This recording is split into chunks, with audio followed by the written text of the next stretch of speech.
की जानिब से दी गई नोटिस को मुस्तरद करने का मुतालबा किया, जबकि सीमा आंध्रा के अरकान ने वज़ीर आला का नोटिस कबूल करने की मांग की। उधर कानून साज काउंसिल में भी आज यही सूरत हाल देखी गई। दोनों ऐवानों की कार्रवाई कल तक के लिए मुलतवी कर दी गई।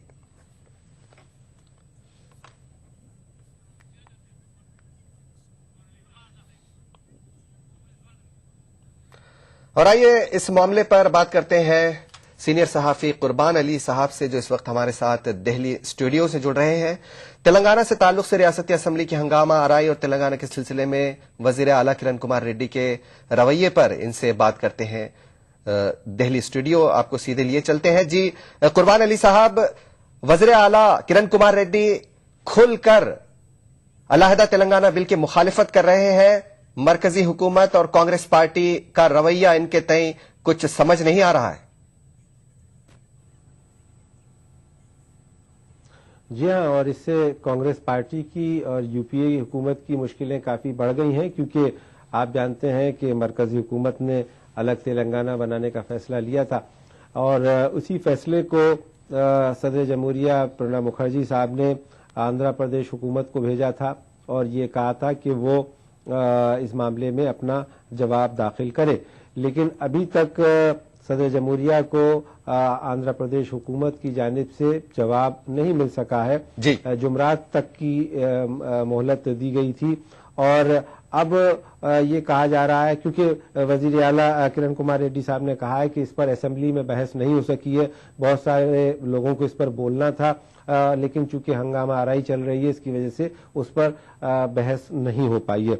तो अब ये मसला दरपेश है कि अगर इसमें मजीद ताखीर होती है, जैसा कि लग रहा है, क्योंकि रियासती हुकूमत 1 माह का वक्त और मांग रही है और इस तरह की नजीर भी है। जब छत्तीसगढ़ बना था तो मध्य प्रदेश हुकूमत की जानिब से भी इस तरह की बात हुई थी और उस वक्त उसे वक्त दिया गया था। लेकिन अगर ऐसा नहीं होता है तो उस सूरत में क्या हो सकता है? उस सूरत में एक ये ऑप्शन है मरकजी हुकूमत के पास कि वो पार्लियामेंट से इसे पास करा दे और अलग तेलंगाना का रास्ता साफ कर दे।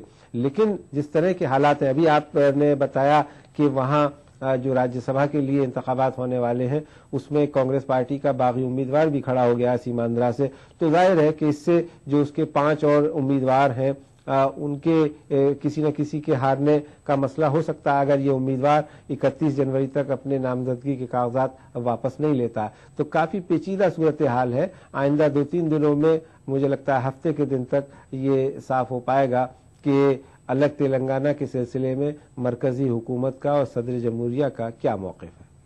मुत्तहिदा आंध्रा को लेकर भी कांग्रेस के लीडर जो है किरण कुमार रेड्डी से मुखालिफत रखते हैं, इसीलिए उन्होंने जो है अपना पर्चा नामजदगी राज्यसभा मेंबर के लिए दाखिल किया है। क्या लगता है कि किरण कुमार रेड्डी के इस रवैये से राज्यसभा के इंतखाबात पर क्या असर पड़ सकता है? जी, राज्यसभा में तो यही है कि जो उसके 5 उम्मीदवार हैं उनमें से कोई एक हार भी सकता है और उस क्रॉस वोटिंग जो उसके 5 उम्मीदवार जीतने हैं उनमें से किसी एक को नुकसान पहुंच सकता है। लेकिन इससे भी ज्यादा बड़ी चीज ये है कि जो रवैया वजीर आला किरण कुमार रेड्डी का है वो खुद एक बगावत के तेवर अपनाए हुए हैं। वो मरकजी हुकूमत को और पार्टी को ये बार बार आगाह कर रहे हैं कि वो अलग तेलंगाना के सवाल पे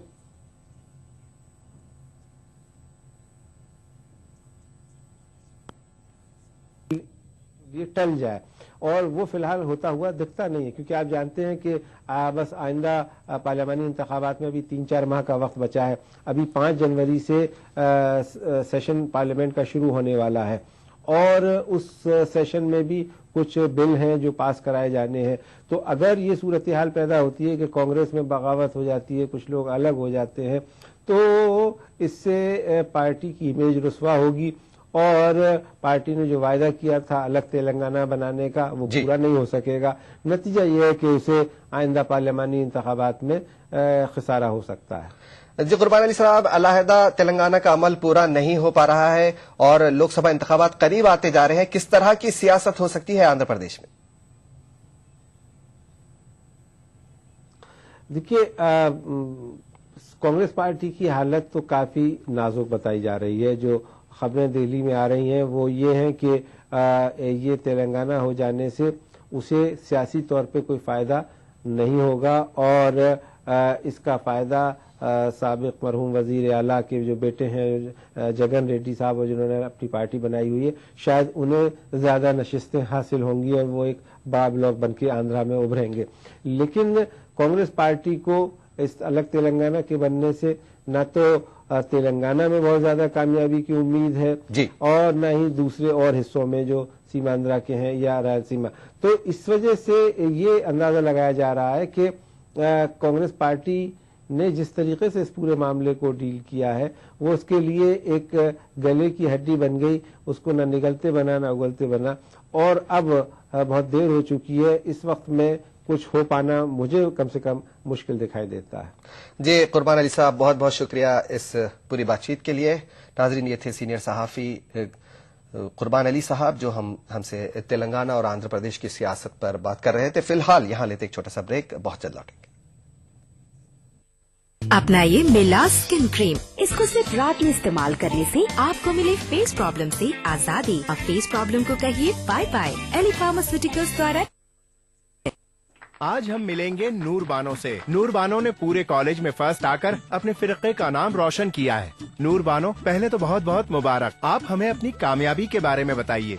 देखिए, मेहनत तो मैंने की, लेकिन इस बात का असली क्रेडिट जाता है वजारत बराए अक़लियती उमूर की मौलाना आजाद एजुकेशन फाउंडेशन यानी MAEF को, क्योंकि इसी से हम जैसी अक़लियती फिरके की तालिबात को पढ़ाई के लिए वजीफा दिया गया और MAEF के तहत ही तालीम के मैदान में काम कर रहे गैर सरकारी इदारों को इंस्टीट्यूट में इंफ्रास्ट्रक्चर को बेहतर करने के लिए माली ताउन दिया जा रहा है, जिससे हम स्टूडेंट्स को पढ़ाई के लिए नई बिल्डिंग्स के साथ ढेरों बेहतर सहूलियात भी मिल रही हैं। मैं तो बस इतना ही कहूँगी कि मौलाना आजाद एजुकेशन फाउंडेशन हम अक़लियतों के लिए तालीमी नेमत है। तो देखा आपने, नूर बानो की मेहनत और सरकार के मौलाना आजाद एजुकेशन फाउंडेशन ने तालीम के मैदान में कमाल कर दिखाया है। आप बनेंगे तो बनेगा हिंदुस्तान। चलो बेटा, रास्ते में ATM पे रोक लेना। रुक रुक रुक, यहाँ? हाँ। मैं 2 मिनट में आया। ये ATM कहाँ गया? भाई साहब, यहाँ पे एक ATM हुआ करता था। भाई साहब, ATM यहाँ से 5 किलोमीटर दूर है। 5 किलोमीटर? पता नहीं क्या चक्कर है। चलो बेटा, तेरी माँ को फोन लगाता हूँ, पता तो लगाऊं तेरी मौसी की फ्लाइट कितने बजे की। जी। अरे पेजर, मोबाइल कहाँ गया? मोबाइल फ्लाईओवर ले ले, जल्दी कर।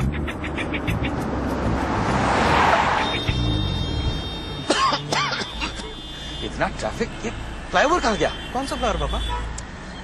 चल मेट्रो लेते। अरे ये मेट्रो कहाँ गई? मेट्रो? चलो। अरे भाई साहब, यहाँ पे एक एयरपोर्ट होता था, एयरपोर्ट। बावड़ा हो गया क्या था वो? एयरपोर्ट यहाँ? पापा को हो क्या गया है? अरे यार हेलो सुनो, वो नया वाला एयरपोर्ट तो यहाँ पे है ही नहीं। एयरपोर्ट नहीं है? मतलब नींद में हो क्या तुम? उठो उठो उठो, एयरपोर्ट नहीं जाना। हाँ, airport, metros, ATMs, banks, expressways, इतना सब कुछ सिर्फ पिछले 10 सालों में, और ये सब हमारी जिंदगी का हिस्सा बन गया, जैसे सदियों से ऐसा ही था। भारत निर्माण का यही प्रमाण। जन जन को छुआ, जनजीवन बदला।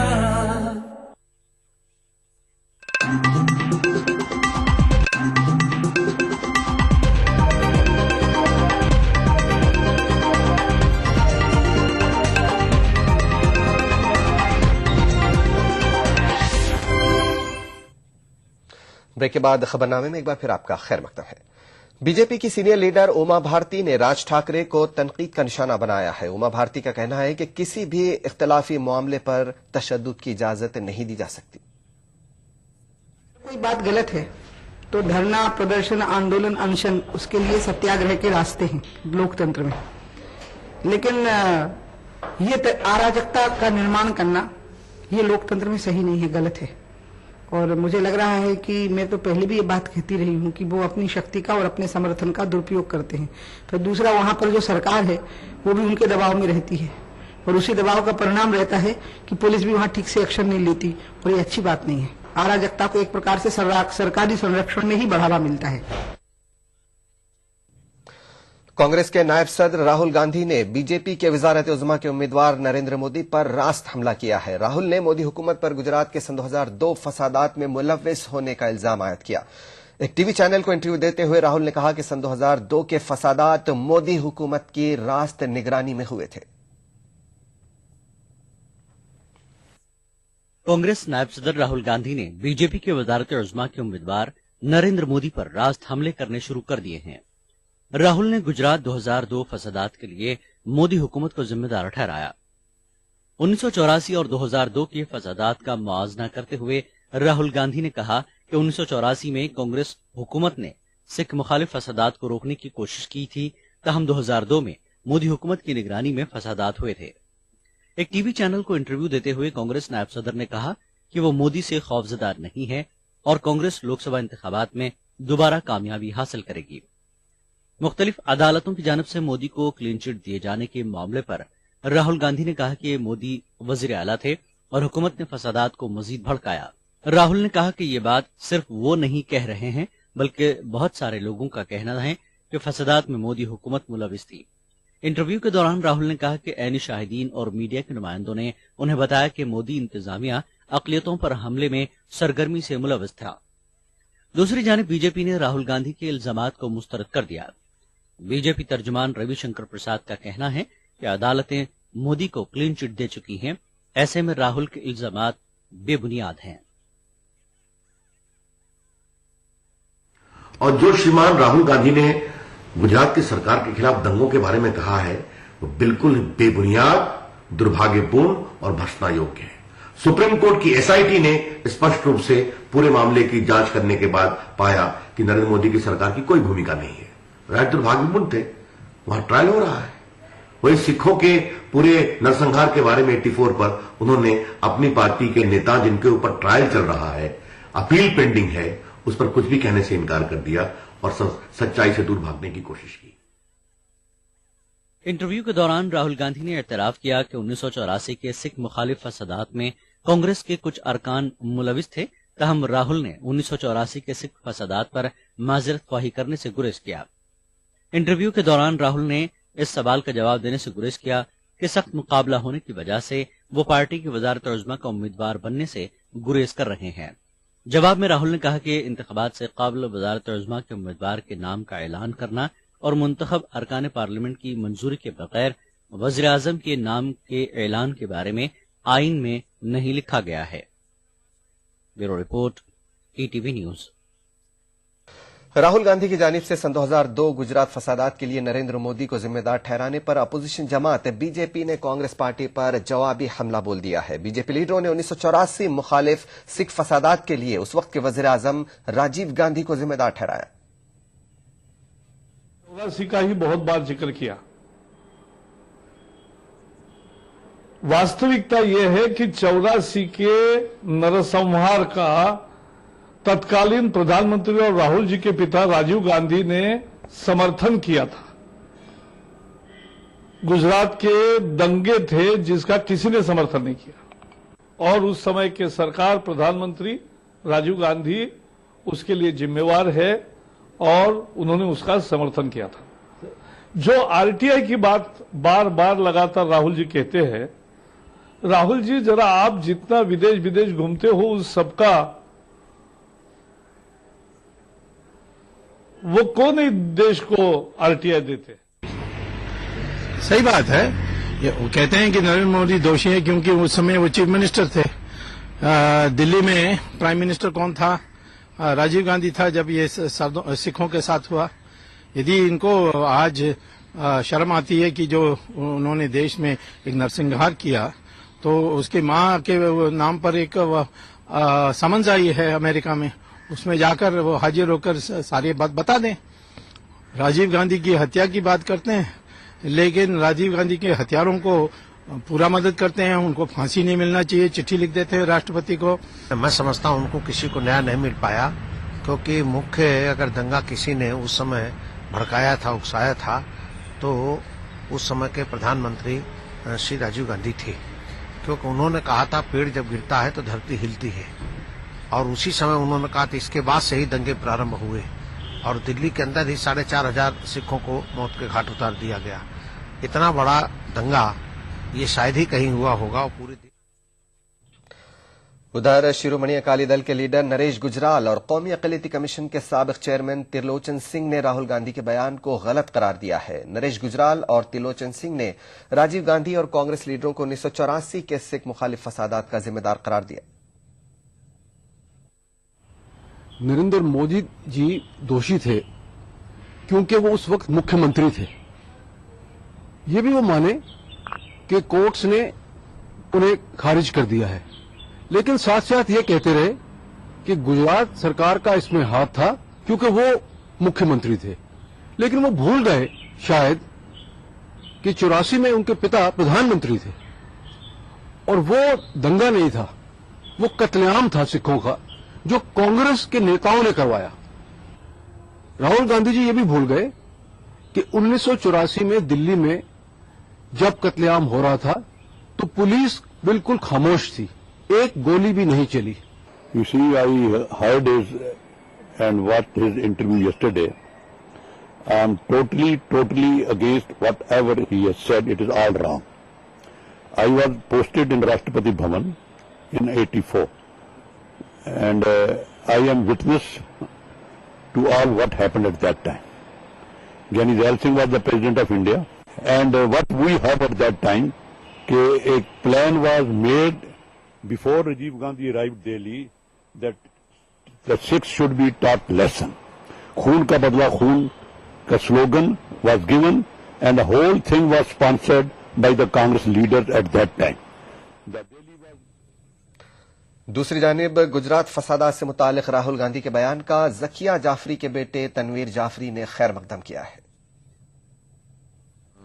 ये कहा है कि इंटरव्यू में टीवी पर कि 2002 के दंगों के लिए नरेंद्र मोदी जिम्मेदार है। ये बात जो कि हम 2002 से लगातार कहते आ रहे हैं और मेरी अम्मी जकिया जाफरी इसकी लड़ाई कोर्ट में लड़ रही है। ये बहुत ही महत्वपूर्ण बात है कि कांग्रेस के इतने वरिष्ठ नेता जो कि पीएम कैंडिडेट भी बन सकते हैं कांग्रेस के आगे चलकर, उनका ये मंतव्य है। मैं ये चाहूंगा कि कांग्रेस पार्टी आज सेंटर में रूल कर रही है और वो जो कम्युनल वायलेंस बिल है उसे वो जल्द से जल्द पास कराए। सुप्रीम कोर्ट ने खालिस्तान लिबरेशन फोर्स के मिलिटेंट देवेंद्र सिंह भुल्लर की अर्जी की समाअत के लिए कबूल कर लिया है। भुल्लर ने अपनी सजाए मौत को उम्र कैद में तब्दील करने की दरख्वास्त की है। Chief justice P Sathasivam, justice RM Lodha, justice HL Dattu और जस्टिस एसजे मुखोपाध्याय पर मुश्तमिल 4 रुकनी बेंच ने भुल्लर की अहलिया नवनीत कौर की जानिब से दाखिल करदा अर्जी पर समाअत के लिए रजामंदी जाहिर की है। ये समाअत जुमा को खुली अदालत में होगी।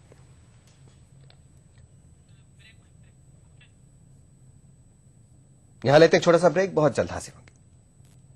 शहीदों, राज्य आंदोलनकारियों और आम आदमी के सपनों को हकीकत में बदलने की ईमानदार कोशिशों के तहत उत्तराखंड की बहुगुणा सरकार की कामयाबियों की फेहरिस्त में एक और इजाफा। केंद्र सरकार द्वारा पारित लोकपाल कानून की तर्ज पर उत्तराखंड में भी अब लागू हुआ लोकपाल कानून, जिसकी परिधि में स्वयं रहेंगे राज्य के मुख्यमंत्री भी शामिल। मैं ये कह सकता हूँ कि आज उत्तराखंड पहला राज्य बना है जिसने संसद द्वारा पारित लोकपाल की तर्ज पर लोकायुक्त कानून बनाया। समाज सेवी अन्ना हजारे की भावनाओं के अनुरूप ही राज्य में लोकायुक्त कानून के साथ लागू हुआ सेवा का अधिकार कानून भी। तो सेवा का अधिकार कानून हमने बनाया है और कानून बनने से मैं कह सकता हूँ कि एक आदमी एक बात सोचेगा कि अब एक उसके तो चारों तरफ ऐसा घेरा बन रहा है कानून का कि जो भ्रष्टाचारी बच नहीं पाएगा। ये कदम गवाह है कि अनुभवी नेतृत्व खुशहाली की नई राहें खोलना जानता है। नेशनल बॉल पेंटिंग के फाइनल मुकाबले में लकी, पप्पू और छुटकाऊ ने हिस्सा लिया। जहां लकी ने चौक मिट्टी, पप्पू ने पीओपी, वही छुटकाऊ ने केवल पुट्टी का बेस बनाया और कम पेंट का इस्तेमाल करते हुए दीवार को सबसे स्मूथ और खूबसूरत फिनिश दिया और ये प्रतियोगिता जीत। व्हाइट सीमेंट वाली JK wall putty is the best. सीलन से भी पपड़ी का कोई चांस नहीं होता, दीवारें बोल उठेंगी। सिंपल सी बात है, कोई रॉकेट साइंस नहीं।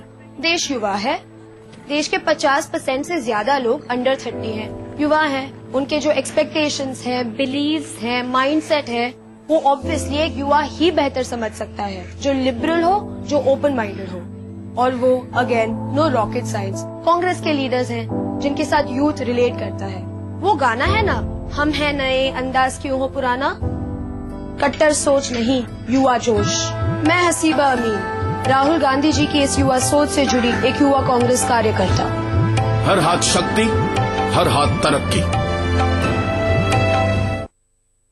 में राज्य आंदोलनकारी है सबसे ऊपर।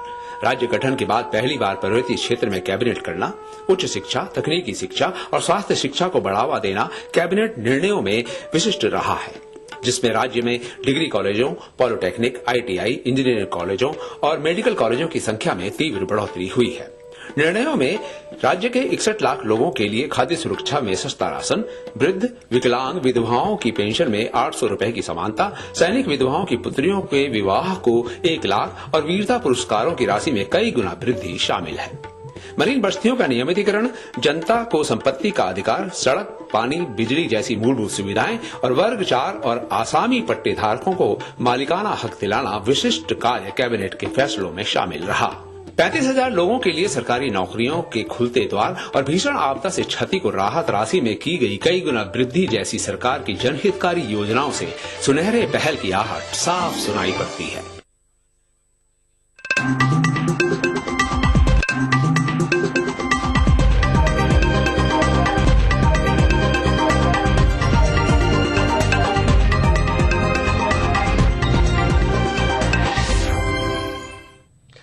ब्रेक के बाद खबरनामे में एक बार फिर आपका खैर मकदम है। रिजर्व बैंक ऑफ इंडिया ने रेपो रेट में इजाफा कर दिया है, जबकि CRR में कोई तब्दीली नहीं की गई है। RBI गवर्नर रघुराम राजन मुंबई में रवां माली बरस की तीसरी सहमाही पॉलिसी का ऐलान करते हुए रेपो रेट में 0.25% का इजाफा किया है। अब यह बढ़कर 8% हो गया है, जबकि CRR में कोई तब्दीली नहीं करते हुए इसे 4% ही रखा गया है।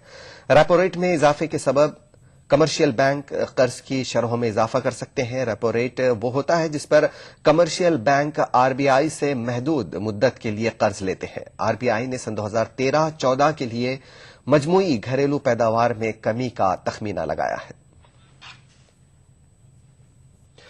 रेपो रेट में इजाफे के RBI के फैसले को माहिरीन मुआशियात ने मुतवक्के बताया है।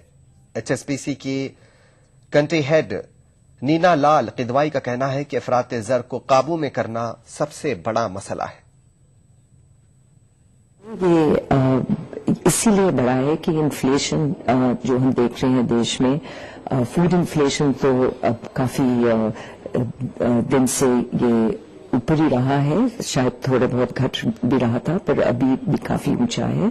और इन्फ्लेशन जो सर्विसेज में भी है, वो भी जो वेज प्राइस पुश से ऊंचा रह रहा है, इसको अब कुछ कंट्रोल में लाने, बस में लाने काफी जरूरी है। और इसीलिए ये इंटरेस्ट रेट्स जो अब 25 बेसिस पॉइंट जो ऊपर गए हैं, ये एक्सपेक्टेड ही था। खबर खेल के मैदान से। हैमिल्टन में खेले गए चौथे वनडे मैच में टीम इंडिया को शिकस्त का सामना करना पड़ा है। न्यूजीलैंड ने टीम इंडिया को 7 विकेटों से हरा दिया है। साथ ही न्यूजीलैंड ने 5 मैचों की वनडे सीरीज पर भी 3-0 से कब्जा कर लिया है। न्यूजीलैंड की जीत में अहम किरदार रॉस टेलर और ब्रैंडन मैकुलम ने निभाया।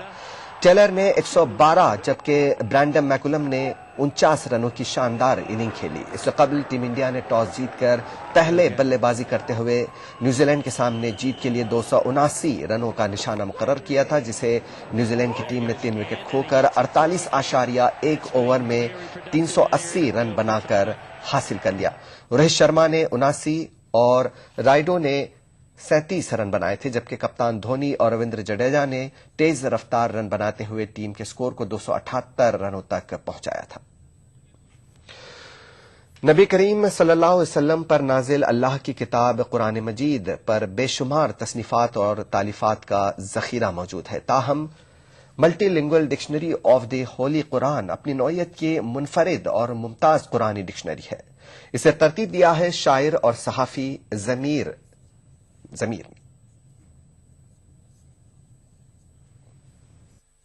उर्दू के सहाफी जमीर अहमद मुजमिर की तालीफ करदा multilingual dictionary of the holy Quran अपनी नौयत की मुनफरद मुमताज कुरानी डिक्शनरी है। ये अहले इल्म, अहले अदब, मुबतदी और रिसर्च स्कॉलर यहाँ तक के मदारिस के तालिब इल्मों के लिए भी मुफीद साबित होगी। दो मिसाल जो है कुरान पाक के जो हरूफ हैं ये किस चीज में इस्तेमाल हुआ, कितनी जगह इस्तेमाल हुआ है कुरान पाक का, ये हर कहीं 50 जगह, कहीं 55 जगह, कहीं 53 जगह, इस तरह से कहीं इतनी तहकीक किसी ने नहीं किया। और कहीं ने सिर्फ ऐसे ही तर्जुमा कर दिया, लेकिन इन्होंने तर्जुमा ही पर यकफी नहीं किए, जो है किफायत नहीं किए, बल्कि उसकी जो है तहकीक की है कि लफ्ज कहाँ कहाँ आया है कुरान पाक में, वो सब कुछ लिखा है उसमें। तो ये बात हमको बहुत पसंद आई है।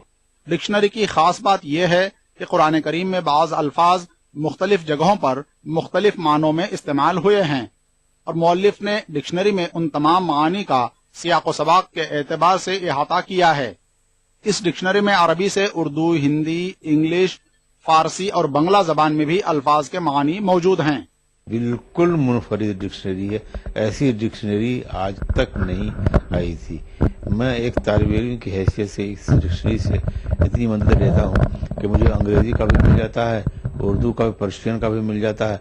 बहुत ही खास तौर से कुरान शरीफ के माना को समझने वालों के लिए और रिसर्च करने वालों के लिए तो ये डिक्शनरी बहुत ज्यादा फायदेमंद है। इसमें मैंने कोशिश की है कि एक लफ्ज़ कुरान करीम के मुख्तलिफ जगह इस्तेमाल हुए हैं और मुख्तलिफ मानी में इस्तेमाल हुए हैं, मैंने उन तमाम मानी का अहाता किया है डिक्शनरी में। फॉर एग्ज़ाम्पल लफ्ज़ हमीम 17 जगह आया है कुरान में, जिसमें 9 जगह बॉइलिंग हॉट वाटर के मानी में है, यानी खौलता हुआ गर्म पानी के मानी में है, और 8 जगह जो है गर्म जोश दोस्त के मानी में है। इसी तरह लफ्ज़ उम्मत 49 टाइम्स आया है कुरान करीम में, जो मैंने 4 मानी इसमें लिखे हैं। एक मानी जमात और गिरोह के हैं, दूसरा मानी मुद्दत के हैं, तीसरा मानी पेशवा वगैरह के हैं। 723 सफ़हात पर मुश्तमल डिक्शनरी को तैयार करने में 17 बरसों की मेहनत लगी है और अब इस डिक्शनरी का तीसरा एडिशन शाये हो चुका है। चौथा एडिशन कश्मीरी जबान के इजाफे के साथ जल्द ही मंजर आम पर आएगा। ईटीवी न्यूज, नई दिल्ली। खबरनामे में फिलहाल इतना ही, इजाजत दीजिए, आदाब।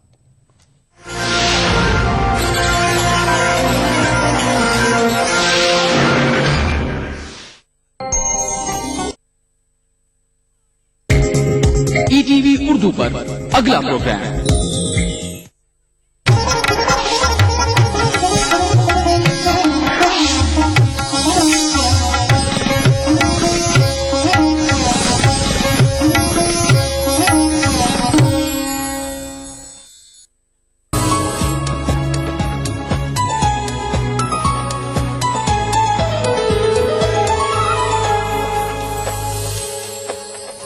नाजरीन आदाब, खैर मकदम है आप सभी का अदा के हाउसकीपिंग के एक और नए एपिसोड में।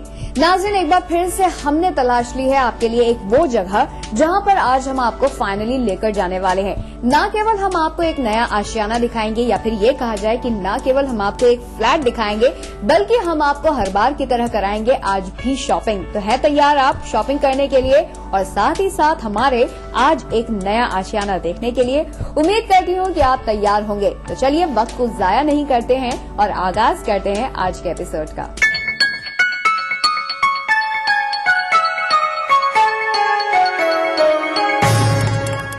नाज़रीन इस वक्त हम आ पहुंचे हैं Vasundhara sector 4B Ajnara pride के सैंपल फ्लैट में। सबसे पहले आइए देखते हैं इसके इंटीरियर को, उसके बाद करेंगे इस फ्लैट के सेलियंट फीचर्स से मुतालिक ढेर सारी बात।